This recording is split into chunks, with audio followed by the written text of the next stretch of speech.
എന്റെ കയ്യിൽ കാണുന്ന ഈ ലഘുലേഖ പാലക്കാട് ജില്ലയിലെ തൃക്കരിരി എന്ന് പറയുന്ന സ്ഥലത്ത് SSFന്റെ പ്രവർത്തകർ പ്രസിദ്ധീകരിച്ചതാണ്.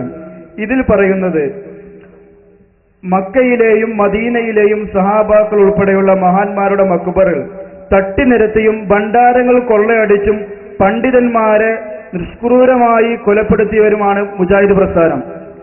എനിക്ക് പറയാനുള്ളത്, മക്കയിലെ ആരുടെ ഖബറാണ് മുജാഹിദ് പ്രസ്ഥാനം തട്ടിനിരത്തിയതെന്നും ഏത് ഭണ്ഡാരമാണ് കൊള്ളയടിച്ചതെന്നും അതേപോലെ തന്നെ ഏത് പണ്ഡിതനെയാണ് മുജാഹിദ് പ്രസ്ഥാനം കൊലപ്പെടുത്തിയതെന്നും ഈ സദസ്സിന്റെ മുമ്പിൽ തെളിയിക്കൽ നിങ്ങളുടെ ഉത്തരവാദിത്വമാണ്. അതല്ല എങ്കിൽ ഇങ്ങനെ ഒരു വാദം ഞങ്ങൾക്കില്ല എന്നും അതല്ലെങ്കിൽ ഈ ലഘുലേഖയുമായി ഞങ്ങൾക്ക് ബന്ധമില്ല എന്നും പറയേണ്ടത് നിങ്ങളുടെ ഉത്തരവാദിത്വത്തിൽപ്പെട്ടതാണ്. രണ്ടാലൊന്നുകൂടെ തെളിയിക്കണം. ആ ലഘുലേഖ ആരിറക്കിയതാണ് എന്ന് നമുക്കറിയില്ല. SSF ഇറക്കിയതാണ് എന്ന് അയാൾ പറയുന്നു. അല്ലാഹു അഅലം. ഏതായാലും ശരി, നമുക്കതിൽ നിന്ന് അങ്ങനെ നമുക്കതിൽ യാതൊരു സംശയമില്ല. നമ്മുടെ വിഷയം ഞാൻ പറയാം. ലഘുലേഖയുടെ കഥ നമുക്കറിയില്ല. എന്താണ് മുജാഹിദ് പ്രസ്ഥാനം, വഹാബി പ്രസ്ഥാനം? ചാരിയത്തത് ഞാൻ പലപ്പോഴും സംസാരിച്ചതായതുകൊണ്ട് അതിൽ പുതുമ ഉണ്ടാവാൻ തരമില്ല. എന്താണ് മുജാഹിദ് പ്രസ്ഥാനം, വഹാബി പ്രസ്ഥാനം? മക്കയിലും മദീനയിലും യഥേഷ്ടം ജാറങ്ങളും മഖ്ബറകളും കൊള്ളയടിക്കുകയും അടിച്ചു പൊളിച്ച് നിരപ്പാക്കുകയും ചെയ്തിട്ടുണ്ട് എന്ന കാര്യം ഞങ്ങൾ പറയുന്നതല്ല. കേരളത്തിലെ മുജാഹിദ് പ്രസ്ഥാനത്തിന്റെ നേതാക്കൾ, ഇസ്ലാഹി പ്രസ്ഥാന ചരിത്രത്തിന്റെ ഒരു ആമുഖം എന്ന പുസ്തകം, ₹1.25 വിലയുള്ള പുസ്തകമാണ്. ആ പുസ്തകത്തിൽ ഇസ്ലാഹി പ്രസ്ഥാനത്തിന്റെ നേതാക്കളാണെന്ന് അവർ പരിചയപ്പെടുത്തിയ വ്യക്തിയാണ് EK മൗലവി. EK മൗലവിയുടെ പത്രാധിപത്യത്തിലുള്ള പത്രമാണ് അൽ ഇത്തിഹാദ് എന്ന് പറയുന്ന ഈ അറബി മലയാള പത്രം. അറബിയിലുള്ള പുസ്തകന്റെ കയ്യിൽ വേറുണ്ട്. ഉൻവാനുൽ മജിദ് ഫി താരീഖ് നജ്ദ് എന്ന് പറയുന്ന ഗ്രന്ഥം. അതിൽ ഈ കാര്യം യഥേഷ്ടം പറഞ്ഞിട്ടുണ്ട്. അവിടെ ഇരിക്കട്ടെ. അപ്പൊ ഞങ്ങൾക്ക് കൂടി തിരിയണതാ പറയണത്, അറബി തിരിയില്ലല്ലോ. നിങ്ങൾക്ക് കൂടി തിരിയുന്നത് പറയാണ്. അൽ ഇത്തിഹാദ് എന്ന് പറയുന്ന ഈ അറബി മലയാളത്തിലുള്ള ഈ പത്രത്തിൽ പറയുന്നത് എന്താണ്? 1801. ഇത് എഴുതുന്നതാരാ? KC അബൂബക്കർ മൗലവി എന്ന ഉഗ്രവാദി മുജാഹിദ്. 5 കൊല്ലം മുമ്പാണ് അയാൾ മരണപ്പെട്ടത്.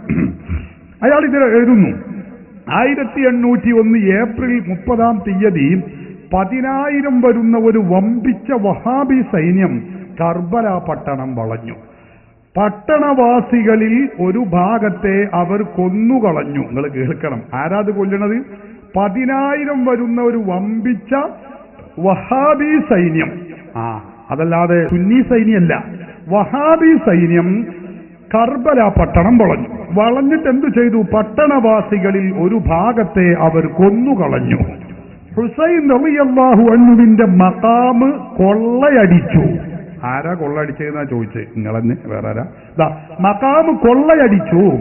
അവിടേക്ക് അനറബികളായ സന്ദർശകന്മാര് വഴിപാട് കൊടുത്തിരുന്ന എല്ലാ വില പിടിച്ച രത്നങ്ങളും മറ്റും അവർ ശേഖരിച്ചു. ഇതൊന്നും അവരുടെ ഹൃദയത്തിന് അസഹ്യമായി തോന്നിയില്ല. എന്തുകൊണ്ടെന്നാൽ ഖബറിന് വഴിപാട് കൊടുക്കുന്ന അവരുടെ നേരെ അവർക്കുണ്ടായിരുന്ന വീക്ഷണഗതി കാഫിറുകളുടെ നേർക്കുണ്ടായിരുന്ന അതേ വീക്ഷണഗതി തന്നെയായിരുന്നു. അതുകൊണ്ടാണ്, അപ്പൊ അവർ കാഫിറാണ് എന്നായിരുന്നു അവരുടെ വീക്ഷണം. അതുകൊണ്ടാണ് 10,000 വരുന്ന വമ്പിച്ച വഹാബി സൈന്യം കർബല പട്ടണം വളയുകയും അവിടെയുള്ള വളരെ മുസ്ലിമീങ്ങളെ കൊന്നൊടുക്കുകയും അവിടെ ആ മഖ്ബറയിലേക്ക് കിട്ടിയിട്ടുള്ള നേർച്ച സാധനങ്ങൾ കൊള്ളയടിക്കുകയും ചെയ്തത്.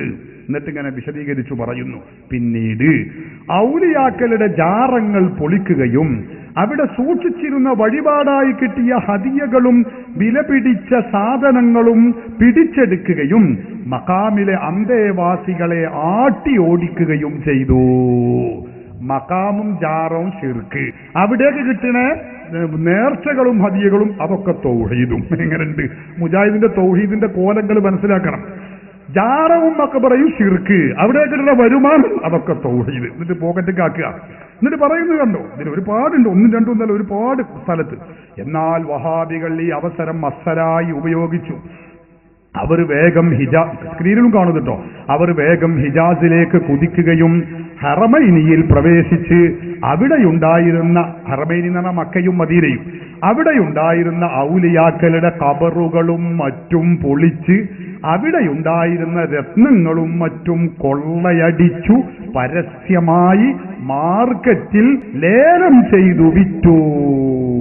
എങ്ങനെയുണ്ട് വഹാബികളുടെ താണ്ഡവം? വഹാബികൾ തീവ്രവാദികളല്ല, ഭീകരവാദികളല്ല. ഞാനിത് വായിച്ചപ്പോൾ സക്കരിയ സലാഹി ഇതിന് പറഞ്ഞ മറുപടി എന്താണെന്നറിയോ? അത് നിങ്ങൾ എഴുതി വിട്ടതാണ്, ഞങ്ങൾ എഴുതിയതല്ല. എന്താ അയാളോടൊക്കെ ഞാൻ മറുപടി പറയും? ഇത് ഞങ്ങളെ പ്രസിദ്ധീകരണമല്ല മൗലവി, ഇത് വഹാബികളുടെ നേതാവ് EK മൗലവിയുടെ പത്രാധിപത്യത്തിലുള്ളതാണിത്. അതിലാണ് ഈ വഹാബികൾ കൊള്ളയടിച്ച കഥയും മുസ്ലിമീങ്ങളെ കൊന്നൊടുക്കിയ കഥയും പറഞ്ഞിട്ടുള്ളത്. ഇത് ഞങ്ങളെ വകയല്ല. പിന്നെ വേറൊരു നേതാവ് ഇതാ ഈ മൊയ്തു മൗലവി എഴുതിയ പുസ്തകമാണ്. ഇതിന്റെ ചട്ടം ഇങ്ങനെ കേടുന്നത് കൊണ്ടാണ് പോയത്, അല്ലാതെ അങ്ങനെ അത് പറയണ്ട. ഇന്ത്യൻ മുസ്ലിങ്ങളും സ്വാതന്ത്ര്യ പ്രസ്ഥാനവും എന്ന പുസ്തകം, ഈ പുസ്തകത്തിന്റെ 68-ാമത്തെ പേജിൽ പറയുന്നത് എന്താണ്? പരിശുദ്ധ പരിപാവനമായ കഅബയിൽ ഉണ്ടായിരുന്ന വില പിടിച്ച എല്ലാ സാധനങ്ങളും രത്നങ്ങളും നാണ്യങ്ങളും അടക്കം ചെയ്ത ഭണ്ഡാരവും അവർ അധീനപ്പെടുത്തി. ഓഹോ, വഹാബികൾ ചില്ലറക്കാരല്ല. അറബിയാണെങ്കിൽ ഉൻവാനുൽ മജ്ദ് ഫീ താരീഖ് നജ്ദ്, അതാ അവര് മക്കത്തും മദീനത്തും എത്രയാണ് വകാന ഫീ മക്കത്ത, കണ്ടോ, മിൻ ഹാദൻ നൗഇ ശൈഉൻ കസീർ ഫീ അസ്ഫരിയ വഅലാഹ വസതിയ ബുയൂതിഹ. അങ്ങനെ വലബിസൽ മുസ്ലിമൂന ഫീ തിൽകൽ ഖിബാബി ബിദ്അത അശറ യൗമൻ യഹ്ദിമൂന. 10 ചില്ലാനം ദിവസം അവിടെ താമസിച്ചിട്ട് യഹ്ദിമൂന യുബാക്കിറൂന ഇലാ ഹദ്മിഹാ കുല്ല യൗമിൻ. എല്ലാ ദിവസവും രാവിലെ പോകും. എന്തിന്? ഖബർ വിളിക്കാൻ, കുബ്ബ വിളിക്കാൻ വേണ്ടി പോകുന്ന, കുബ്ബ വിളിക്കാൻ വേണ്ടി എല്ലാ ദിവസവും പോകുന്ന പരിപാടിയാണ് വഹാബി സൈന്യത്തിനുണ്ടായിരുന്നത് എന്ന് ഞങ്ങൾ പറഞ്ഞതല്ല. ഹറമത് മക്കത്തും മദീനത്തും നജ്ദിലും ഒരുപാട് സ്ഥലങ്ങളിൽ നോക്ക് നിങ്ങൾ. ഇത് ഞങ്ങൾ എഴുതിയതല്ല, ഉസ്മാനുൻ നജ്ദി എന്ന തനി വഹാബിയൻ ആശയക്കാരൻ എഴുതിയതാ. ഈ പുസ്തകത്തിന്റെ 220-ാമത്തെ പേജിലാണ് ഉൻവാനുൽ മജ്ദ് ഫീ താരീഖ് നജ്ദ് എന്ന അറബിയിലുള്ള ഈ പുസ്തകം. അപ്പോൾ ഞങ്ങൾ ഈ പറയുന്ന ഏത് വിഷയമുണ്ടോ അതൊക്കെ തെളിവുകളുണ്ട്. തെളിവുകളും പ്രമാണങ്ങളും പുസ്തകങ്ങളും രേഖകളും ഇല്ലാതെ ഞങ്ങളൊന്നും പറയില്ല.